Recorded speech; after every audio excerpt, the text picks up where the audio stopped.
Assalamualaikum warahmatullahi wabarakatuh. Waalaikumsalam. Penjelasan Tuhan dulu tadi. Bila wanita itu bila seorang istri menolak mengajak seranjang dengan suaminya, bagaimana kalau suami kita ajak seranjang juga kalau menolak, gimana dong dulu selanjutnya?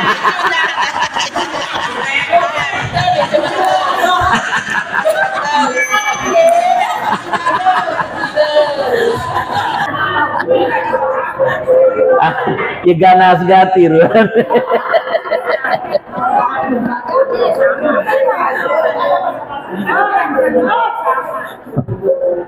Baik.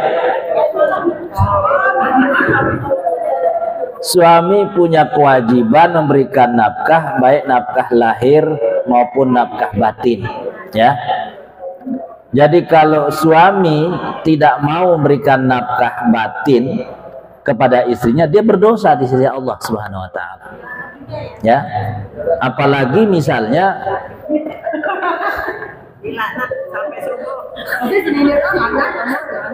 dia berdosa karena tidak menjalankan kewajiban. Tapi kalau hadis tentang suami dilaknat nggak ada, Bu. Ya, sampai hari ini saya belum menemukan ada hadis seperti itu. Karena ini baru tumben saya ditanya dengan pertanyaan seperti ini.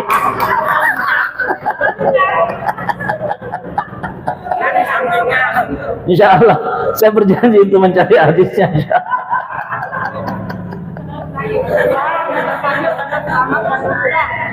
Insya Allah saya akan cari hadisnya.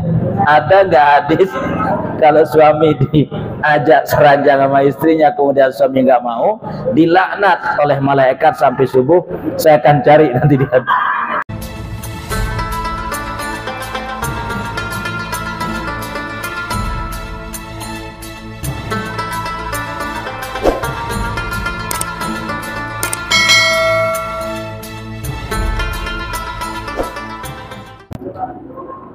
Assalamualaikum warahmatullahi wabarakatuh.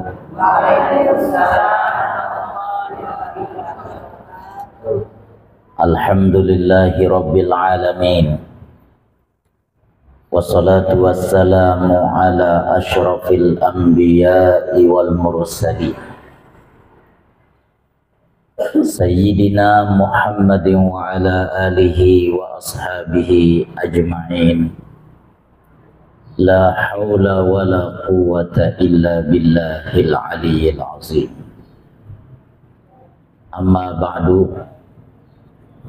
Ibu-ibu yang salihah, yang semuanya mudah-mudahan dalam ridha Allah Subhanahu wa ta'ala. Puji syukur kita panjatkan kehadirat Allah Subhanahu wa ta'ala pada sore hari ini. Alhamdulillah kita semua dikumpulkan di tempat ini dalam keadaan sehat walafiat. Mudah-mudahan Allah Subhanahu wa ta'ala panjangkan umur kita dan kelak husnul khatimah. Salawat beserta salam semoga tercurah kepada baginda Rasulullah sallallahu alaihi wasallam. Semoga kita semua kelak mendapatkan syafaat dari baginda Rasulullah sallallahu alaihi wasallam. Ibu-ibu jamaah rahimakumullah. Dalam satu hadis yang sangat terkenal, baginda Rasulullah sallallahu alaihi wasallam bersabda, "Ad-dunya mata wa khairu mata'iha al-mar'atu salihah." Dunia ini penuh dengan keindahan. Dunia ini adalah tempat untuk bersenang-senang. Wa khairu mata'iha al-mar'atu salihah. Sebaik-baik keindahan dunia, sebaik-baik untuk mendapatkan kesenangan, al-mar'atu salihah, manakala ia datang dari perempuan yang salihah. Kalau kita melihat dunia yang begitu indah, dengan segala pemandangannya, dengan kelap-kelip bintang yang sangat luar biasa, terkadang memanjakan mata ketika memandangnya.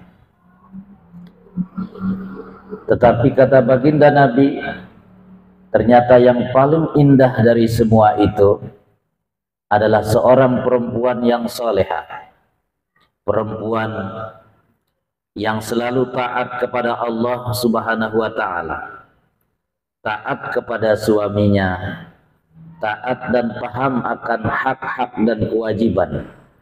Setelah ia melaksanakan dan membentuk rumah tangga, itulah perhiasan dunia yang paling indah, kata sang baginda. Jamaah rahimakumullah, saya yakin ibu-ibu semua yang hadir di sini kepingin menjadi perempuan yang solehah, betul? Dimana tentu perempuan dan wanita yang solehah adalah yang sangat dirindukan oleh syurganya Allah Subhanahu wa Ta'ala. Dan sebenarnya perempuan-perempuan itu jauh lebih mudah masuk surga dibandingkan dengan kaum pria. Di mana baginda Rasulullah sallallahu alaihi wasallam mengatakan dalam satu hadisnya, "Idza shallatil mar'atu khamsaha wa shamat syahraha wa hafizat farjaha wa ata'at li zawjiha qila laha yaumal qiyamah udkhulil jannata min haitsu babin syi'ti." Apabila seorang perempuan sudah sholat 5 waktu, sudah berpuasa di bulan Ramadan, dan ia mampu menjaga kemaluan, lalu ia taat kepada suaminya, kelak Allah akan berkata kepadanya, udkhulil jannata min haitsu babin syi'ti. Silakan engkau pilih mau masuk surga lewat pintu mana saja yang engkau suka. Allah akan berikan kebebasan kepadanya untuk memilih pintu-pintu mana yang ia hendak lalui.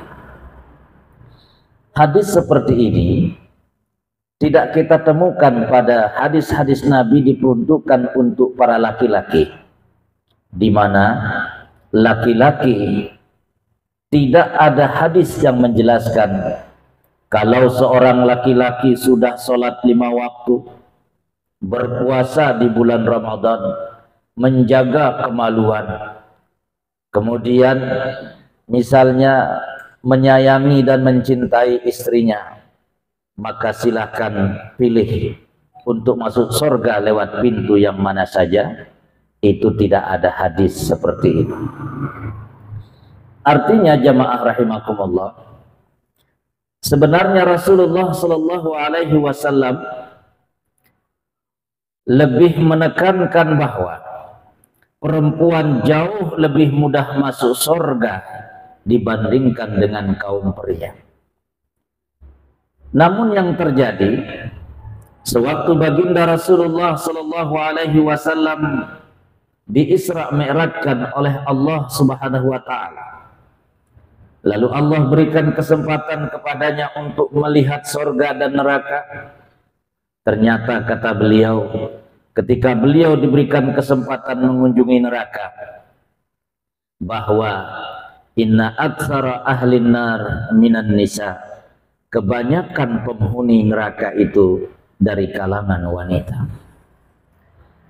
Ketika beliau ditanya, apa yang menyebabkan kebanyakan perempuan masuk neraka? Beliau menjawab, hunna yakfurnal asir. Kebanyakan perempuan-perempuan itu tidak banyak bersyukur kepada para suami-suaminya. Ibu-ibu jamaah rahimakumullah, perempuan yang solehah, kata Nabi, idza ra'aitaha syarratka, idza ra'aitaha sarratka, wa idza amartaha ata'atka, wa idza ghibta anha hafizatka fi malika wa nafsiha. Ciri perempuan yang solehah, kata baginda Nabi, adalah perempuan-perempuan yang manakala dilihat oleh suaminya mampu mendatangkan rasa senang bagi hati suami. Wa idza amartaha ata'atka.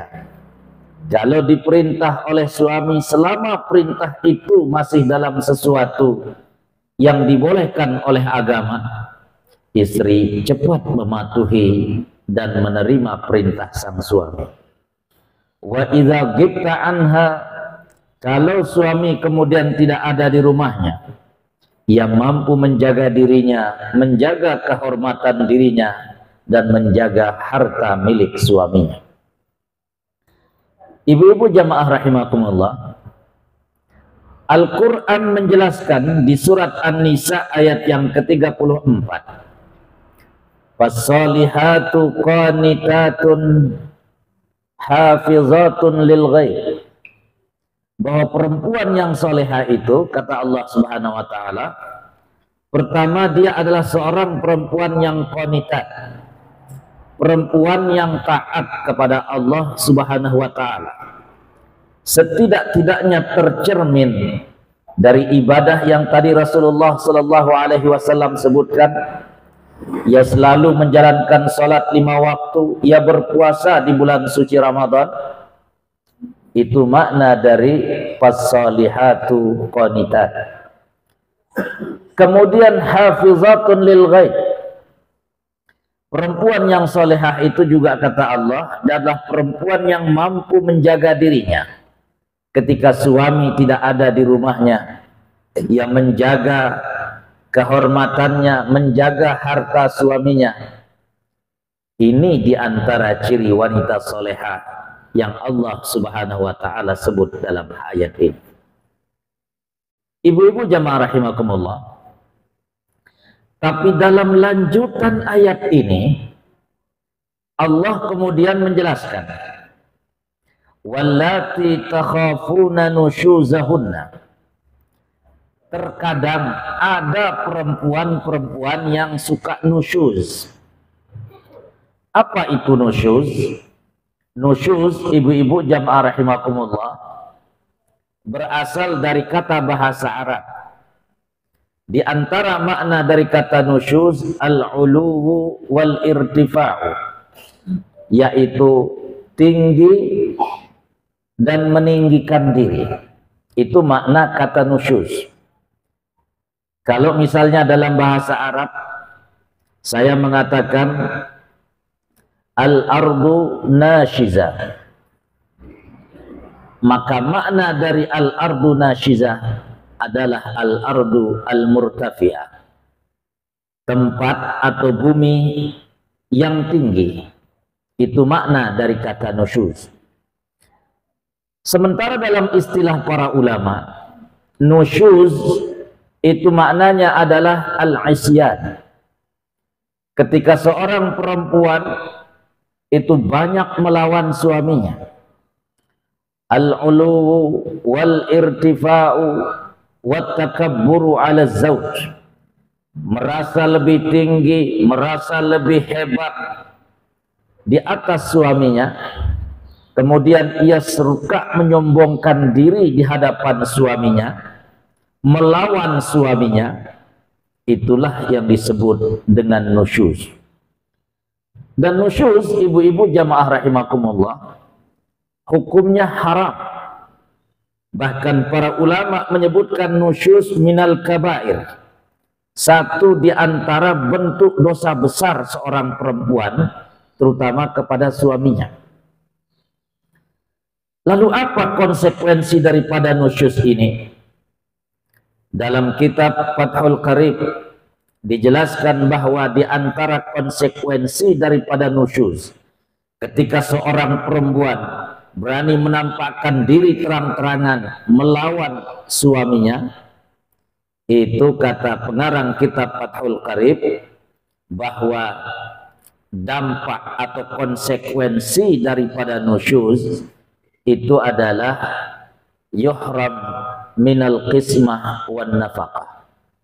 Mohon maaf ibu-ibu jamaah rahimakumullah. Kalau misalnya ia selalu melawan suaminya, maka misalnya dia seorang perempuan yang mohon maaf misalnya dimadu oleh suaminya, maka suaminya boleh mengharamkan penggilirannya dan boleh menyetop nafkahnya. Ini kalau perempuan itu betul-betul nusyuz, yaitu terang-terangan melawan suaminya. Dan Al-Quran telah memberikan penjelasan bagi perempuan-perempuan yang suka nusyuz ini, di mana Allah Subhanahu wa taala mengatakan dalam surat An-Nisa ayat yang ke-34, wallati takhafuna nusyuzahunna fa'izuhunna. Ada 3 tahapan yang boleh dilakukan oleh seorang suami kepada seorang istri yang suka melakukan nusyuz ini. Yang pertama kata Allah, fa'izuhunna. Suami harus menasehatinya. Menasehati dengan cara yang baik, memberikan pelajaran dengan pembelajaran yang baik. Ini tahapan pertama yang dilakukan kepada seorang perempuan yang suka nusyuz. Fa'izuhunna kata Allah, nasihati, berikan pelajaran yang baik kepada istri yang suka nusyuz.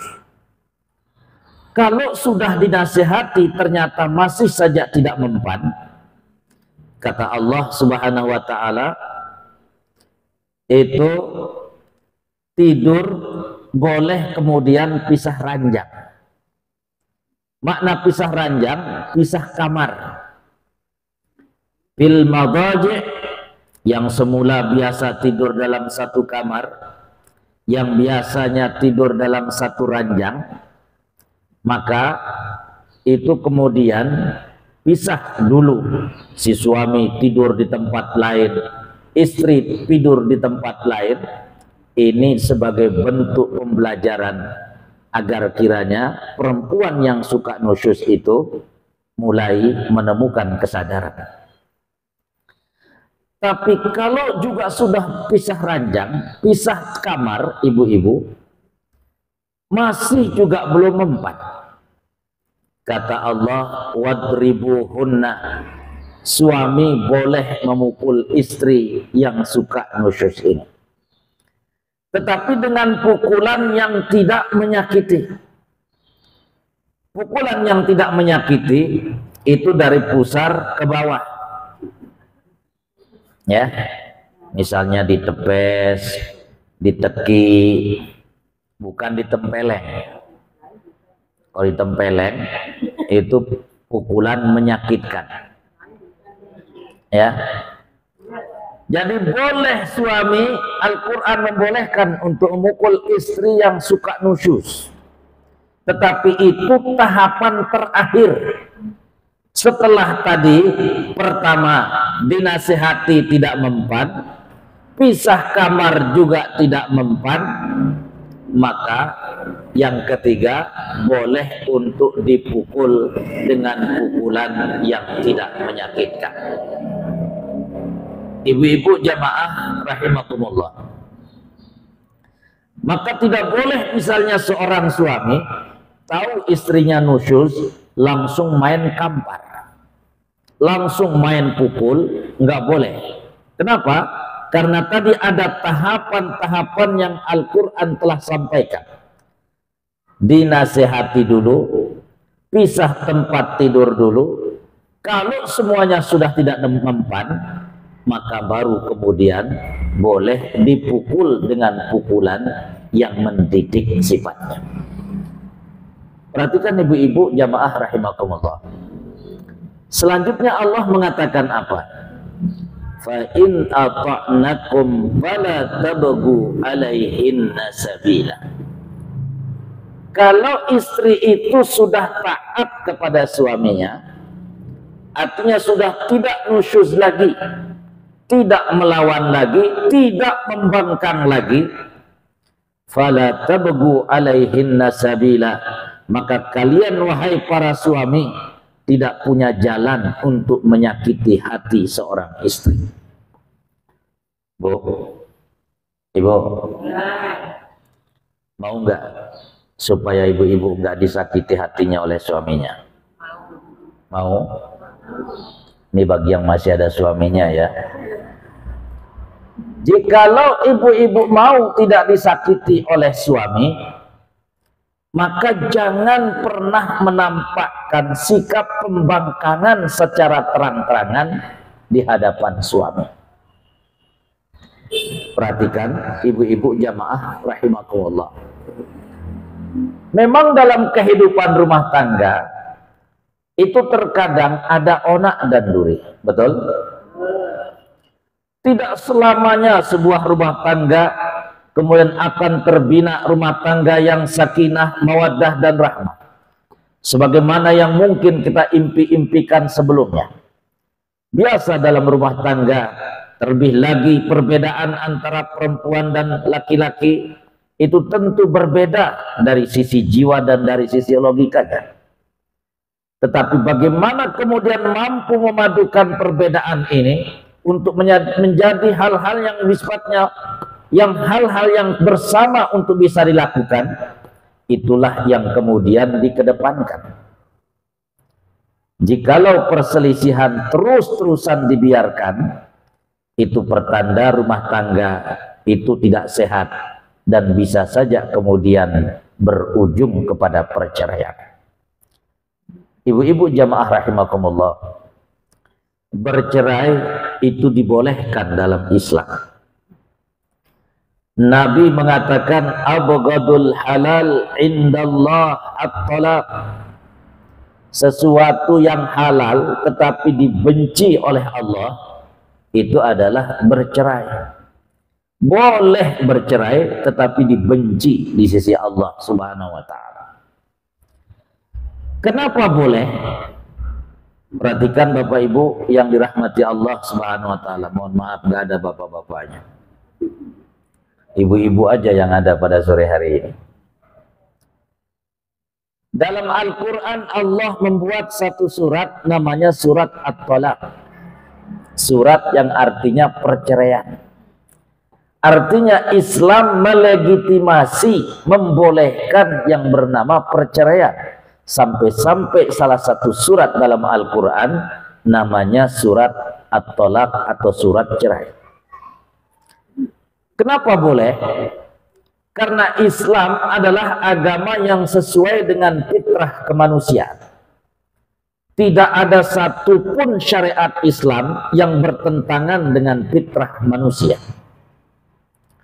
Islam membolehkan pernikahan sebagai jalan untuk pelampiasan libido seksual secara halal. Islam juga membolehkan perceraian karena memang menikah dan bercerai itu sesuatu yang tidak bertentangan dengan fitrah kemanusiaan. Ada satu agama menganggap di kalangan agama mereka ada orang-orang suci. Orang-orang suci ini tidak boleh melakukan pernikahan. Ujung-ujungnya terkadang dalam ajaran agama itu orang-orang yang dianggap suci sering melakukan tindakan-tindakan seksual yang kemudian dilarang dalam agama mereka. Karena menikah dan menyalurkan libido seksual itu adalah sesuatu yang fitrah, maka kalau dilarang-larang maka bisa jadi akan menimbulkan bencana dalam nafsu seksual mereka.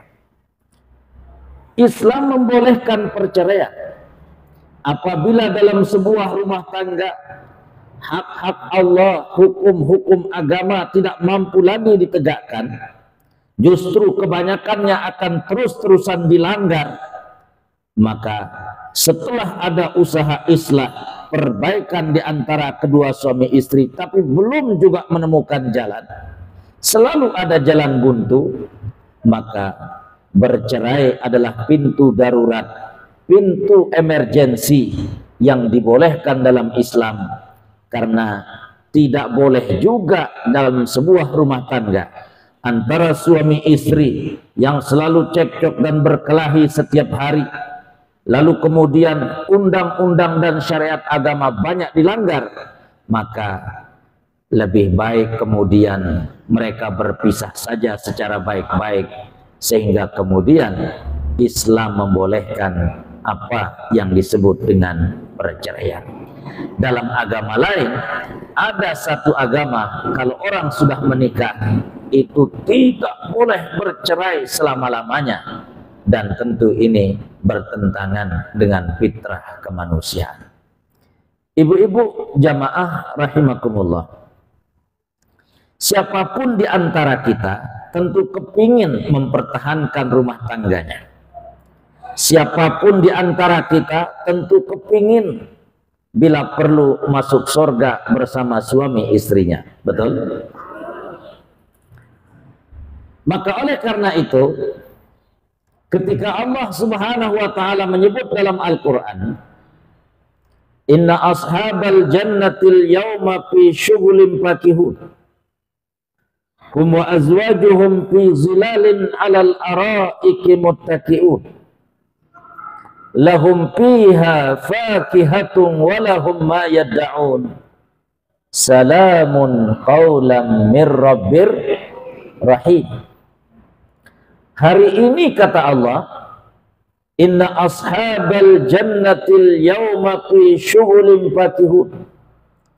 Hari ini di dalam surga, penduduk surga menikmati kenikmatan yang sangat luar biasa. Hum wa azwajuhum fi zilalin 'alal ara'iki muttaqi'un.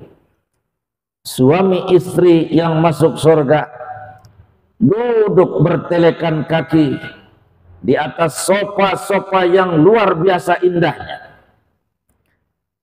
Lahum fiha fakihatun wa lahum ma yad'un. Apa saja buah-buahan, makanan, minuman yang mereka inginkan sudah tersaji di hadapan. Mereka itu dipayungi laksana saat mereka resepsi di atas dunia. Dan yang luar biasa kata Allah, salamun qawlan mir rabbir rahim. Di saat suami istri mengadakan resepsi, datang pejabat-pejabat datang memberikan ucapan selamat, tentu pengantin senang. Datang bupati mengucapkan selamat, congratulations, tentu pengantin senang. Hadir gubernur di resepsinya, tentu pengantin senang. Hadir presiden dalam acara resepsinya, tentu pengantin senang.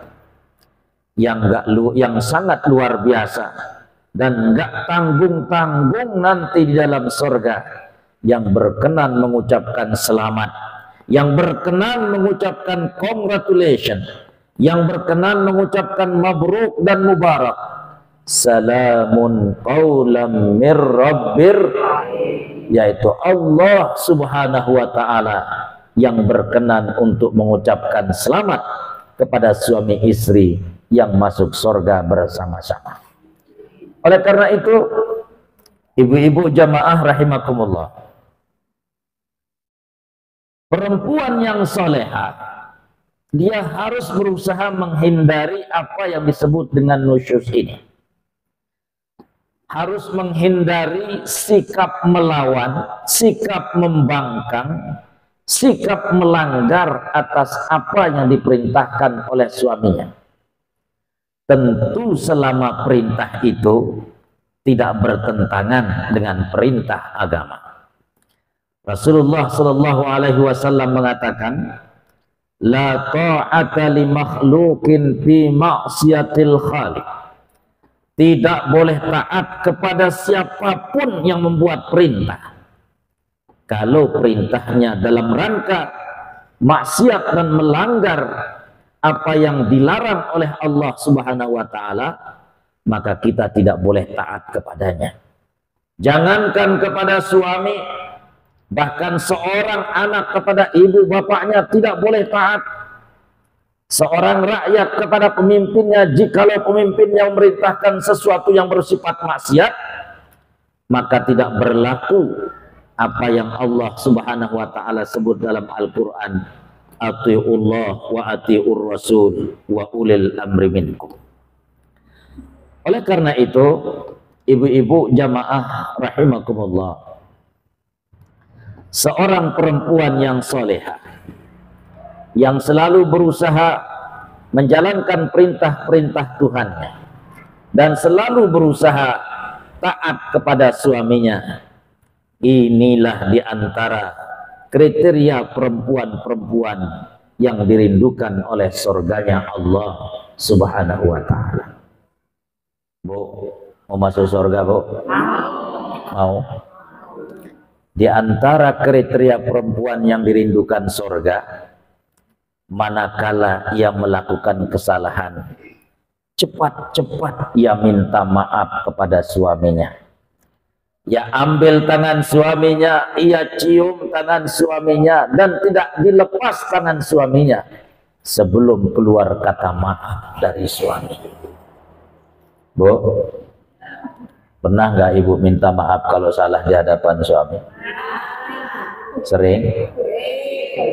Betul? Jangan-jangan hanya lebaran sekali setahun. Hah?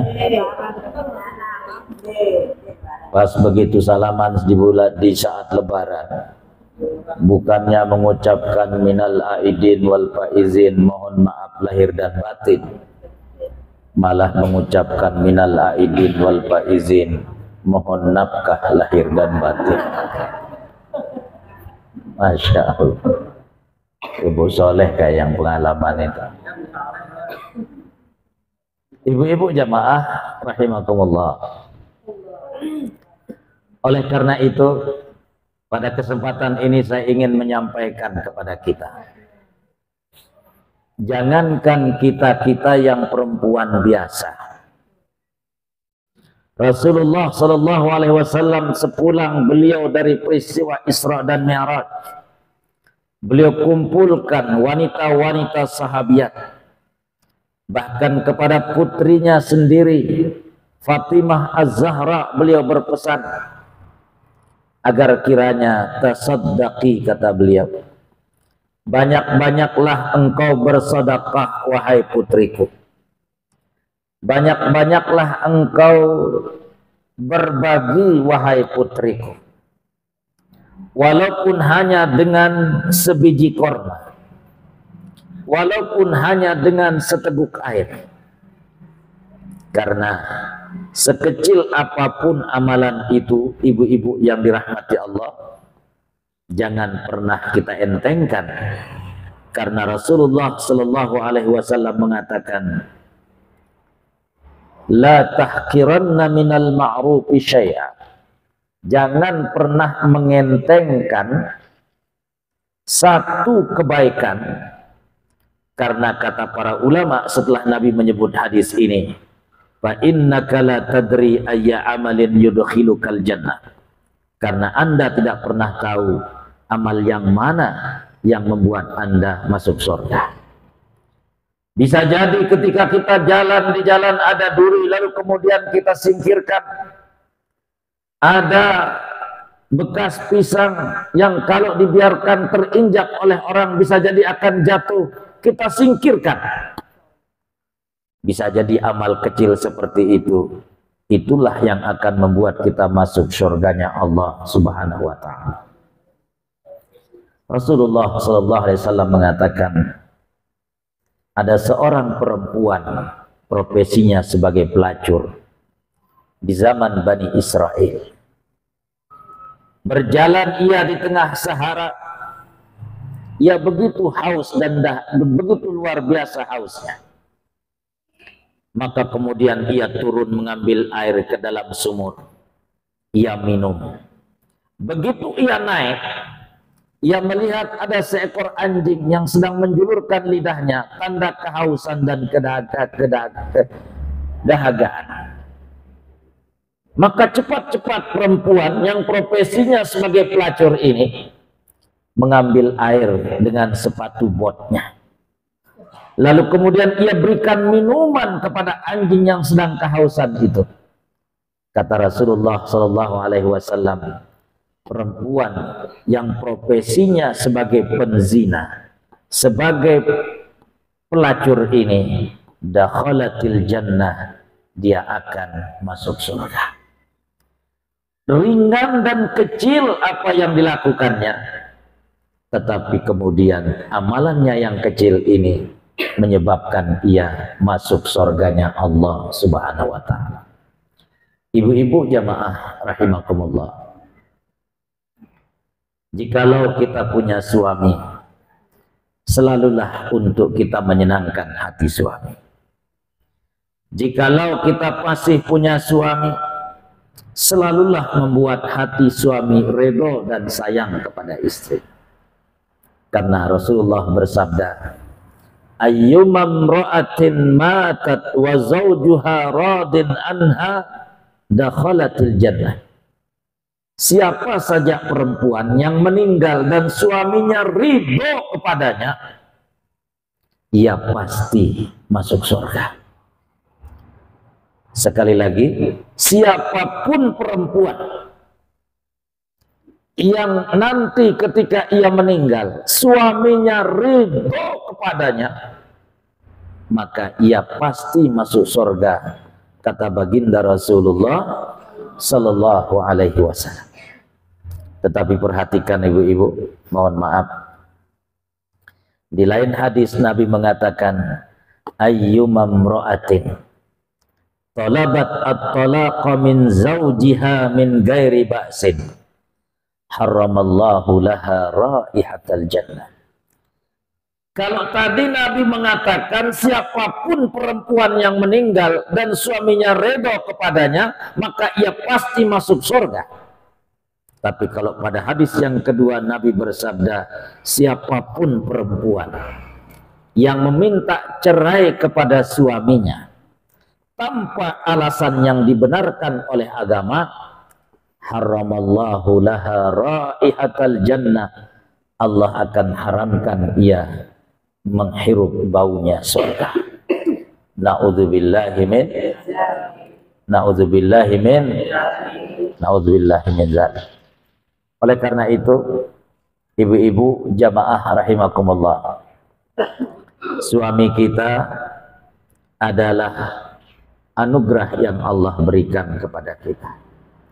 Sebagaimana istri adalah hadiah terindah yang Allah anugerahkan kepada suami, maka selalulah berusaha dalam rumah tangga untuk mencapai apa yang disebut dengan keluarga yang sakinah.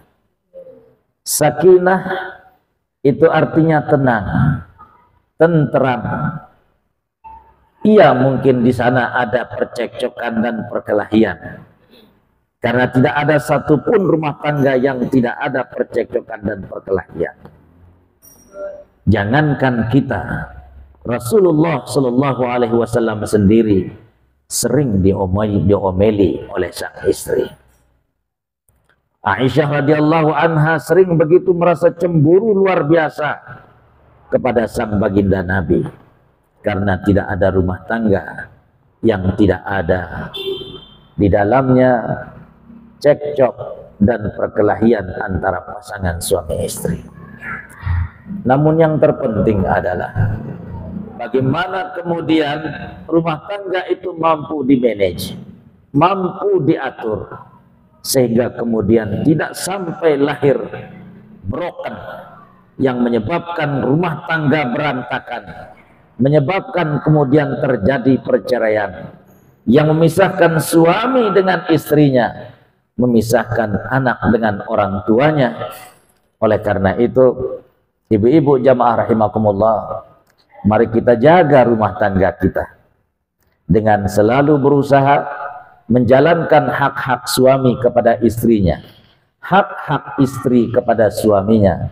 Insya Allah, kalau ini selalu terjaga, apa yang disebut sebagaimana yang disebut oleh Al-Imamul Ghazali dalam kitab Ihya Ulumuddinnya, al-jannah qoblal jannah, menciptakan sorga sebelum mendapatkan sorga yang sesungguhnya, insya Allah akan bisa kita buat dari semenjak kita berumah tangga di atas dunia. Siap, Bu? Siap? Siap ya? Itulah pengajian kita pada sore hari ini. Mungkin ada di antara ibu-ibu yang ingin bertanya, ingin menyampaikan sesuatu. Masih banyak waktu, maghrib sekitar 30 menit lagi. Boleh tema yang apa saya sampaikan, boleh juga di luar tema untuk pengajian pada sore hari ini. Saya persilahkan, kurang lebih mohon maaf. Wassalamualaikum warahmatullahi wabarakatuh.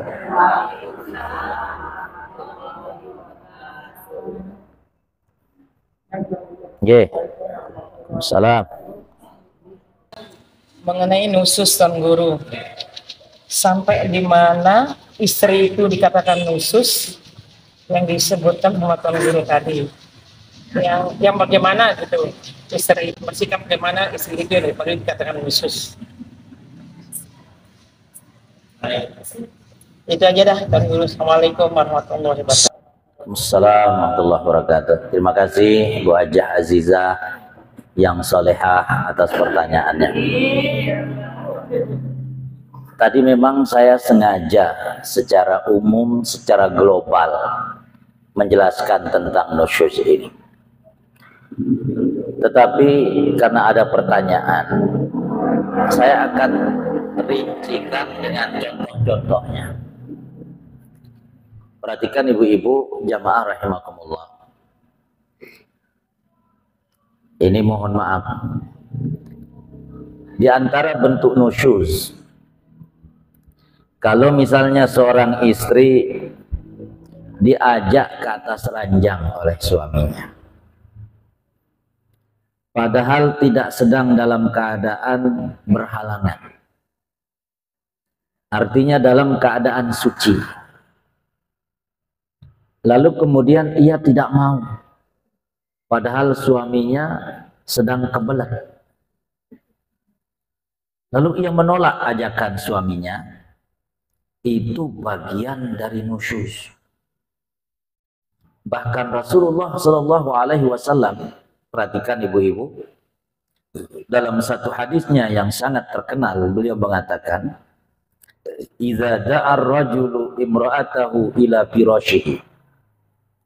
Kalau seorang suami memanggil istrinya naik ke atas ranjang, ya, fa'abat, kemudian nggak mau si istri ini. Kata Rasulullah SAW, malaikat melaknatnya sampai datangnya fajar. Jadi kalau misalnya di satu malam suami sedang kebelet, kemudian diajak oleh istri ke atas ranjang, diajak oleh suami ke atas ranjang, istri tidak mau, itu dilaknat si istri itu oleh para malaikat sampai datangnya fajar shadiq besok pagi. Ini bagian dari nusyuz. Seorang perempuan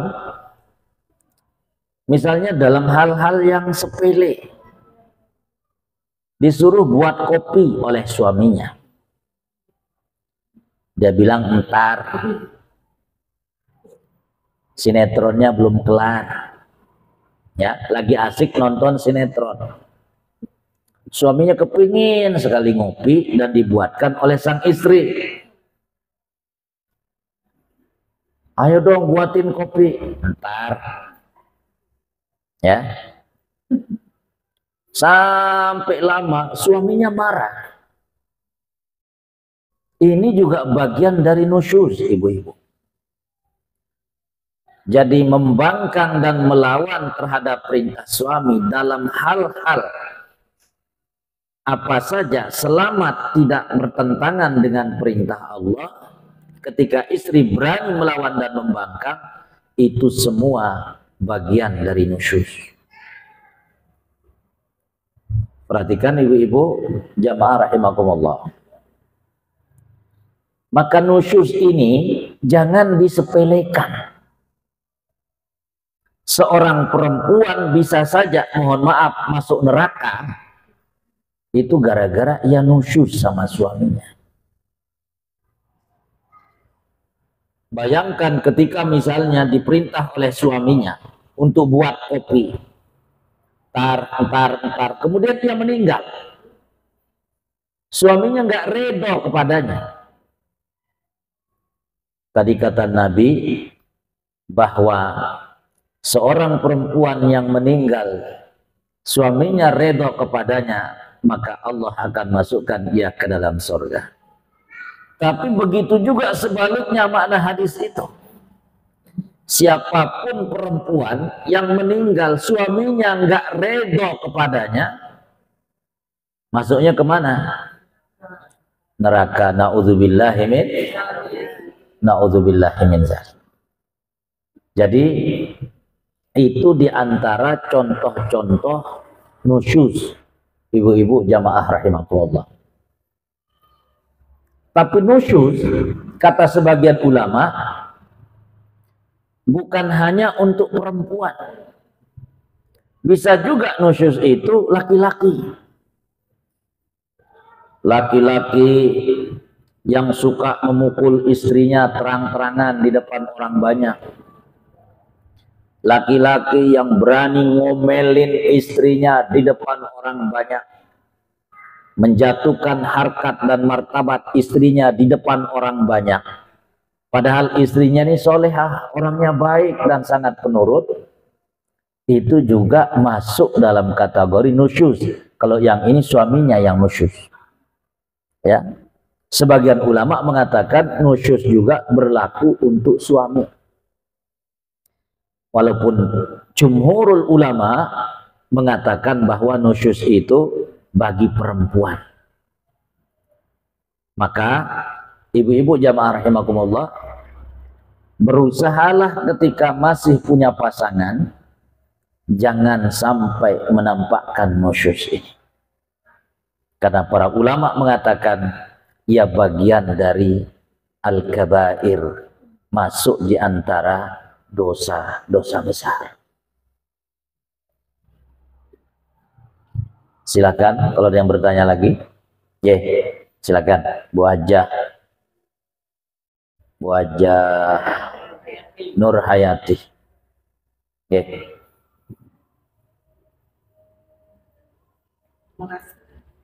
Assalamualaikum warahmatullahi wabarakatuh. Waalaikumsalam. Mendengar penjelasan pengajian kita pada sore hari ini yang Tuan Guru telah sampaikan, jujurnya sangat menyentuh dan sangat menginspirasi bagi kami, terutama yang kaum perempuan tadi.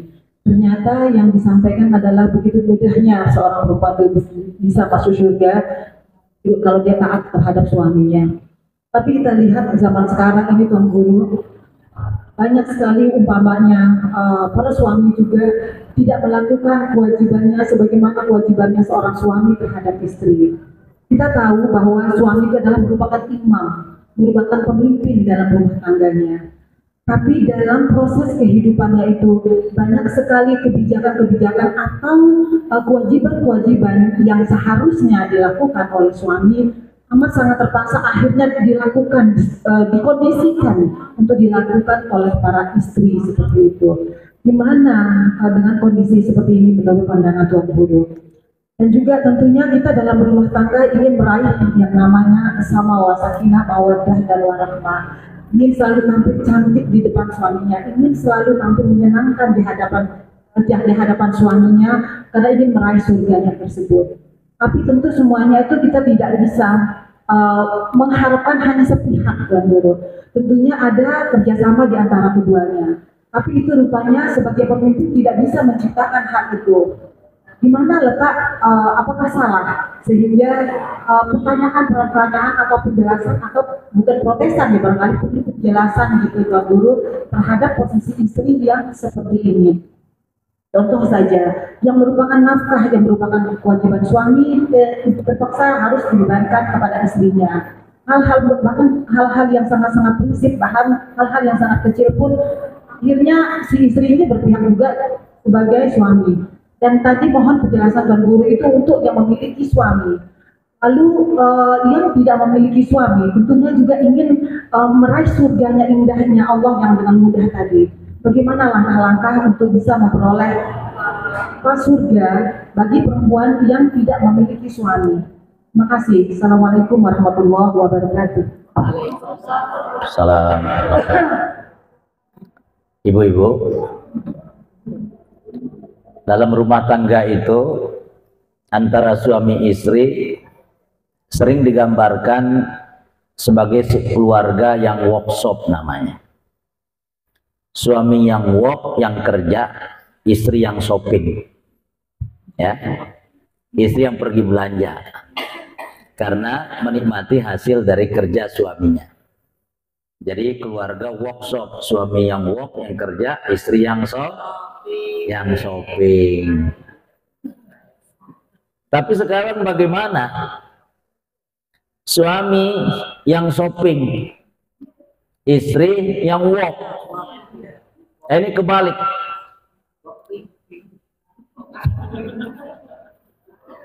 Perhatikan ibu-ibu, jamaah rahimakumullah. Perhatikan. Suami itu berkewajiban menafkahi istri.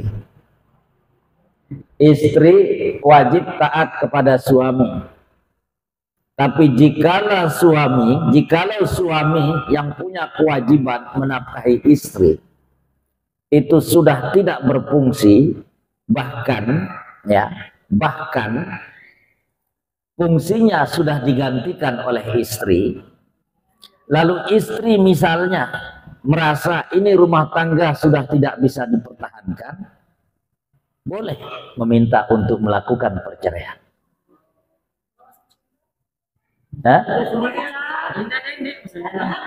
Kalau masih cinta ya harus menerima, karena itulah konsekuensi dari cinta yang dulu pernah diucapkan.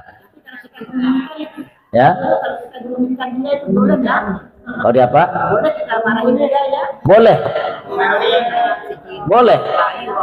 Istri boleh memarahi suami, dan itu tidak merupakan bagian dari nusyuz. Ya, itu tidak termasuk bagian dari nusyuz. Kata para ulama, ketika seorang perempuan memarahi istrinya karena suaminya misalnya malas bekerja, tidak mau mencari nafkah, dimarahi oleh istrinya, itu bukan bagian dari nusyuz. Ya, lagu dende yang balik semamen deh. Udah kuno, ita tajah si tuang rutai siri kanggo nih, lontiang tomelin si semamen. Apa nih dajah semas senina pemakat ulek puslapum pada ngomeh nih. Nyala. Ya.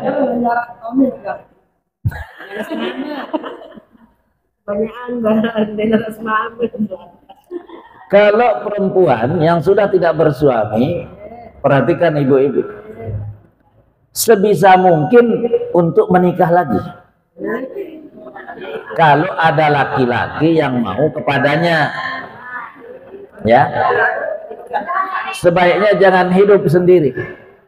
Jadi kalau ada laki-laki yang dianggap baik datang meminang lagi, walaupun misalnya masih terkenang sama suaminya, menikahlah. Karena akan datang tempat untuk kita mendatangkan surga lagi dalam hidup kita.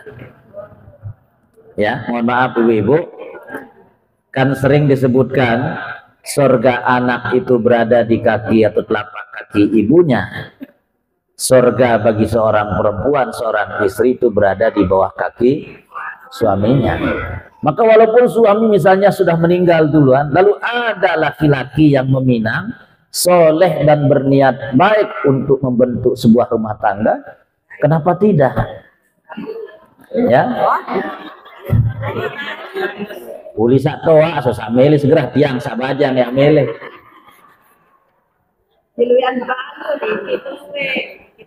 Masya Allah.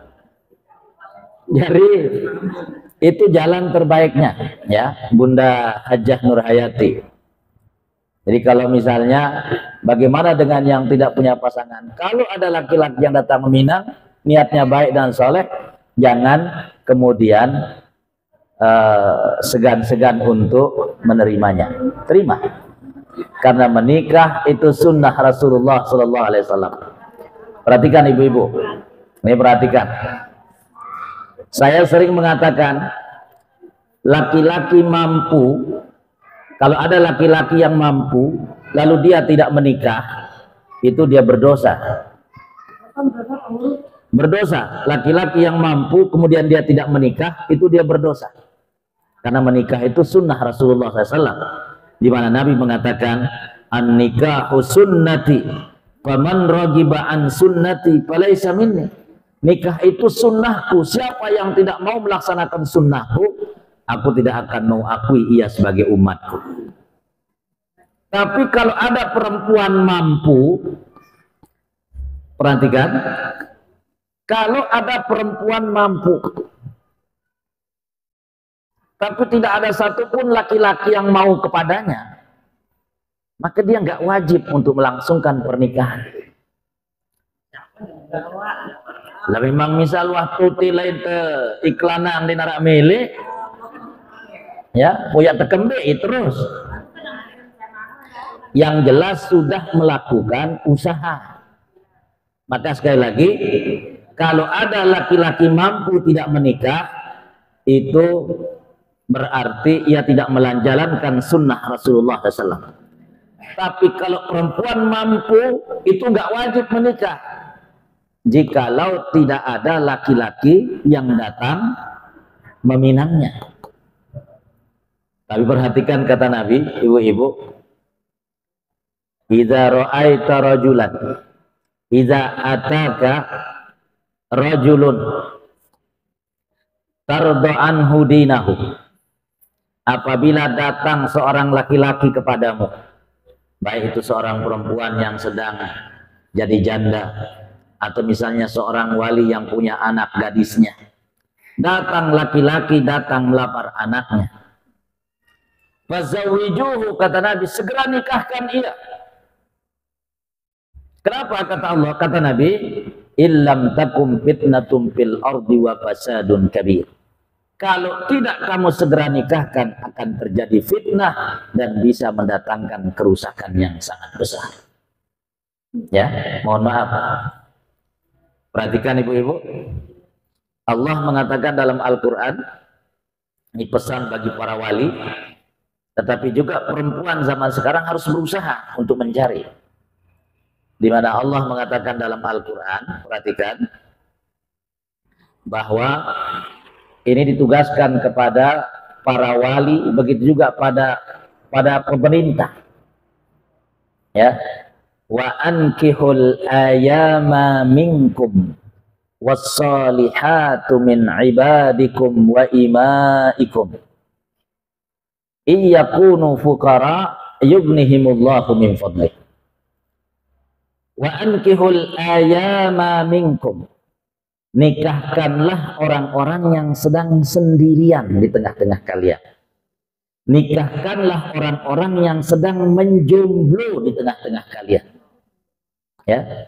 Jadi kalau ada gadis yang belum punya suami, harus segera dinikahkan. Kalau ada, mohon maaf, janda yang kepingin dan ada yang kepingin sama dia, segera nikahkan, kata Allah. Ya, wa ankihul ayama minkum wassalihina min ibadikum wa imaikum. Ya, dan nikahkanlah orang-orang yang memang pantas untuk kalian segera nikahkan. Kata Allah apa? Iyakunu fuqara yughnihimullahu min fadlih. Jikalau saat menikah itu mereka masih miskin, belum punya apa-apa, kalau menikahnya semata-mata karena Allah, insya Allah akan kayakan. Ya, jadi jangan takut, karena menikah itu insya Allah akan membuat orang kaya. Saya alhamdulillah istri masih satu sampai hari ini. Ya, alhamdulillah Allah banyak berikan saya harta. Apalagi kalau istri saya dua, apalagi tiga, apalagi empat. Wajah doang paling dia setuju.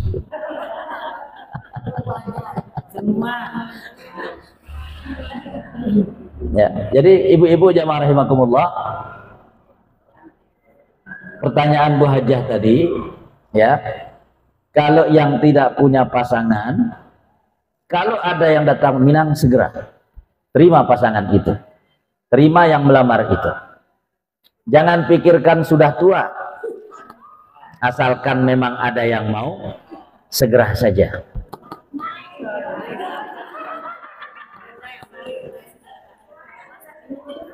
Sakit jejengku, Masya Allah. Jejengkun sakit lagu barang kan deh sakit. Wah, yang penting barang masih kuat memantau.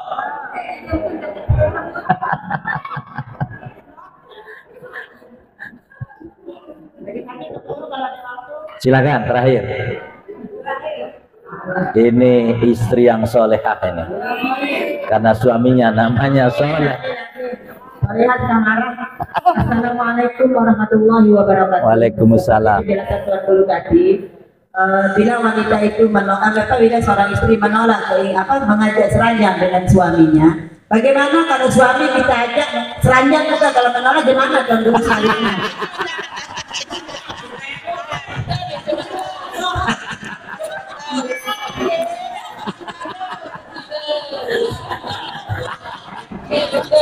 Nah, Neja kena pertanyaan.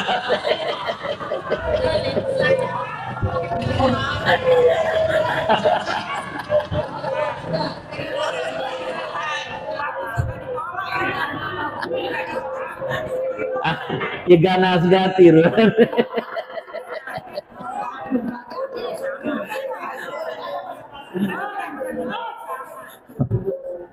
Baik. Suami punya kewajiban memberikan nafkah, baik nafkah lahir maupun nafkah batin, ya. Jadi kalau suami tidak mau memberikan nafkah batin kepada istrinya, dia berdosa di sisi Allah Subhanahu wa taala. Ya. Apalagi misalnya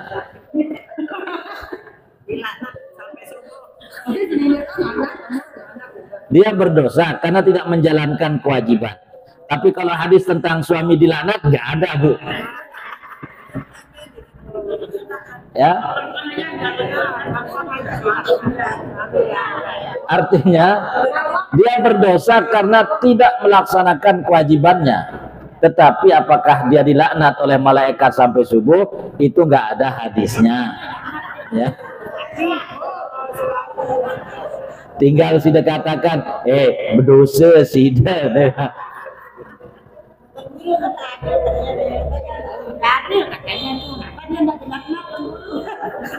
Ini nara hadis tak kena menu.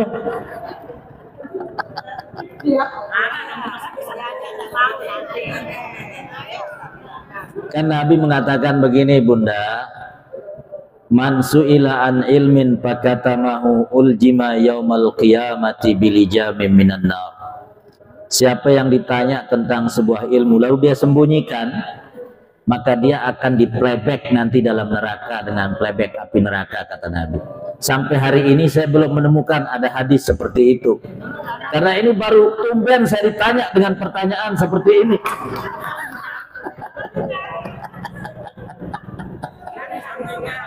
Insya Allah saya berjanji untuk mencari hadisnya.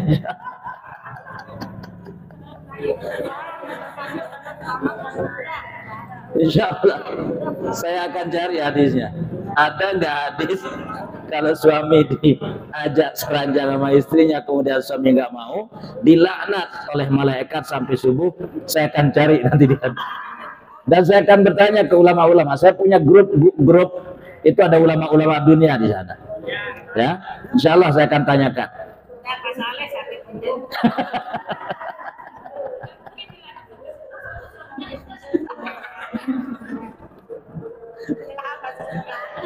Saya cari masalah, ya, mohon maaf.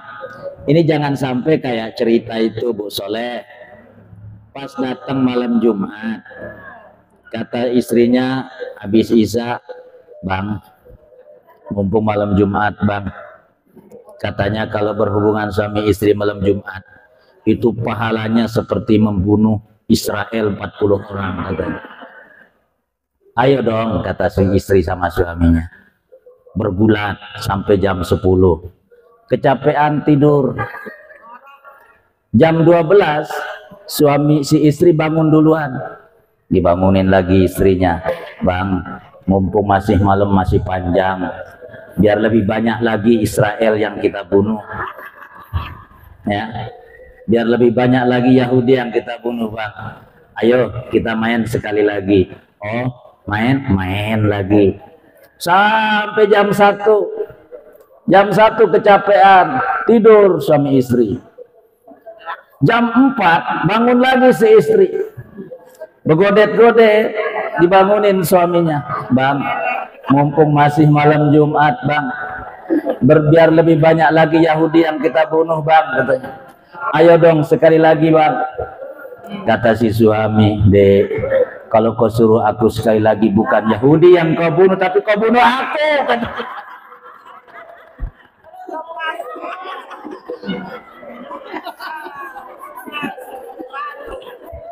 Nembak pasannya jangan kau nolak semangat.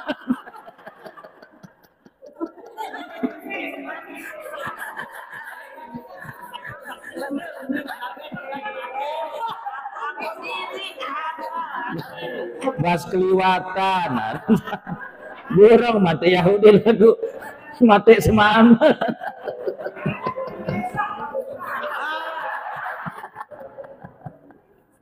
Masya Allah. Luar biasa. Baik ibu-ibu, ini luar biasa pengajian pada sore hari ini. Kita berdoa nggih. Alhamdulillahirabbil alamin. Hamdan yuafi ni'amahu wa yukafi mazidah. Ya Rabbana lakal hamdu kama yanbaghi li jalalika wa azim sultanik. Allahumma salli ala sayyidina Muhammad wa ala alihi wa ashabihi wa sallam. Allahumma adkhilna jannataka ma'a azwajina wa zawjatina. Ya Allah, masukkanlah kami ke surgamu bersama suami istri kami, ya Allah. Ijma'na ma'ahum, kumpulkan kami ya Allah nanti dalam surgamu, ma'an nabiyyin wasiddiqin wasyuhada wassalihin. Rabbana hab lana min azwajina wa dhurriyyatina qurrata a'yun waj'alna lil muttaqina imama. Rabbana atina fid dunya hasanah wa fil akhirati hasanah wa qina adzabannar. Wa sallallahu ala sayyidina Muhammad wa ala alihi wa ashabihi wa sallam. Walhamdulillahi rabbil alamin. Al-Fatihah. Wassalamualaikum warahmatullahi wabarakatuh. Enara asal lebih ongkat jam berjorak bu nggih. Pokok terbejorak pun kedong sama saya tahu berjorak di dunia. Lemak tu akhirat berjorak.